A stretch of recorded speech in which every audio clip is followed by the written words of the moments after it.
ఓం శ్రీ సాయిరామ్.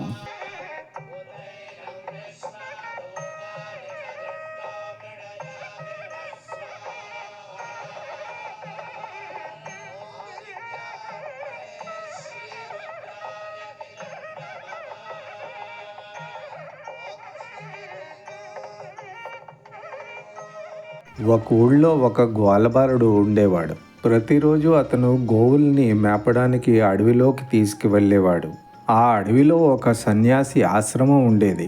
ఆ సన్యాసి ప్రతిరోజు కుటీరం బయట కూర్చొని ధ్యానం చేసేవాడు.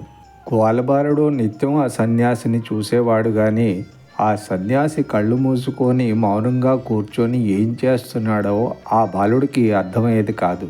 ఆ బాలుడు ఒకరోజు సన్యాసిని అడుగుతాడు, మీరేం చేస్తున్నారు తాత? నేను దేవుణ్ణి దర్శించడానికి సాధన చేస్తున్నాను అని అంటాడు. బాలుడికి సన్యాసి చెప్పిన మాటలు అర్థం కాలేదు. కానీ మనసులో ఏమనుకుంటాడంటే, సన్యాసిలా కూర్చుంటే దేవుడు కనిపిస్తాడా? అయితే నేను రేపటి నుంచి సన్యాసిలాగా ఏకాంతంలో ధ్యానం చేస్తాను అని అనుకొని మర్నాడు నుంచి అడవిలో ధ్యానం చేయడం మొదలు పెడతాడు. నిజంగా నాకు దేవుడు కనిపించే వరకు నేను ఈ విధంగానే నిలబడి ఉంటాను అని అనుకుంటాడు. అలా అనుకొని ఒక కాలు మీద నిలబడి ఉండిపోతాడు. చిన్న పిల్లవాడు ఏకాగ్రతతో ఎటువంటి కోరికలు లేకుండా కేవలం నన్ను దర్శించుకోవడానికి నన్ను నిరంతరం స్మరిస్తున్నాడు కదా అని చెప్పి భగవంతుడు తక్షణమే ప్రత్యక్షం అవుతాడు. ఇదిగో నేనే దేవుణ్ణి, నీకు ఏం కావాలో కోరుకో అని బాలుడితో భగవంతుడు చెప్పగా బాలుడు ఏమంటాడంటే, మీరే దేవుడని చెప్పి నేను ఏ విధంగా నమ్మాలి?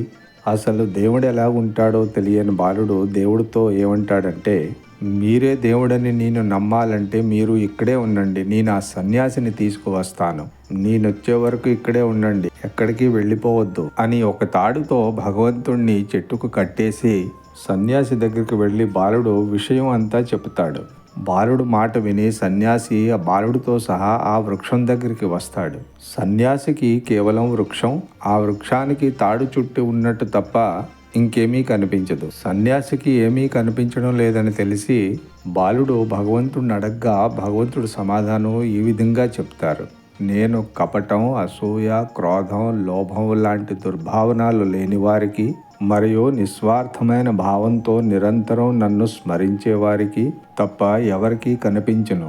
ఎవరైతే నిరంతరం నిస్వార్థమైన భావంతో నన్ను స్మరిస్తారో, ఎవరైతే తోటి జీవుల మీద ప్రేమ చూపిస్తారో వారి హృదయాలలో నేను ఎల్లప్పుడూ బంధింపబడి ఉంటాను.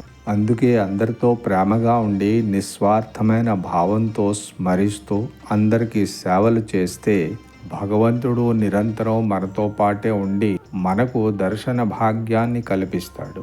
ఇక్కడ ఈ కథ ద్వారా మనకేం తెలుస్తుందంటే, పిల్లలు ఎప్పుడూ కూడా పెద్దలని అనుసరిస్తారు. అందుకే పెద్దలుగా మన బాధ్యత ఏంటంటే పిల్లలకు ఎప్పుడూ సత్యమైన మార్గాన్ని చూపించాలి. తన వాగ్దానాన్ని తాను తప్పిపోవటం వల్ల, తన పవిత్రతను తాను మార్చుకోవటం చేత, తన అపవిత్రతను తాను అభివృద్ధి పరచుకోవటం చేత దుఃఖములకు గురి అవుతున్నాడు. అంతేకాని స్వామి ఇచ్చినటువంటి వాగ్దానం ఏనాటికి కష్టములు అందించదు. కడపటి వరకు కూడా నేను వెంటనే జంటనే ఇంటనే కంటనే ఉంటుంటాను. నాకు వేరే స్థానం ఎక్కడ లేదు. మీ హృదయాలే నా యొక్క స్థానం. నా మనసంతా కూడాను నిరంతరము పిల్లలపైనే ఉన్నది. మీరు లేకపోతే నేను లేను.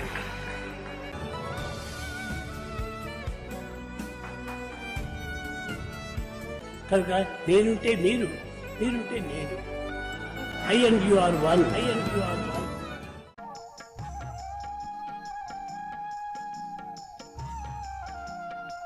మిత్రులారా, మరెన్నో ఇటువంటి భక్తిప్రదమైన కథలు వినడానికి మా ఈ ఛానల్ని లైక్ చేసి షేర్ చేసి తప్పకుండా సబ్స్క్రైబ్ చేసుకోండి. జై సాయిరామ్.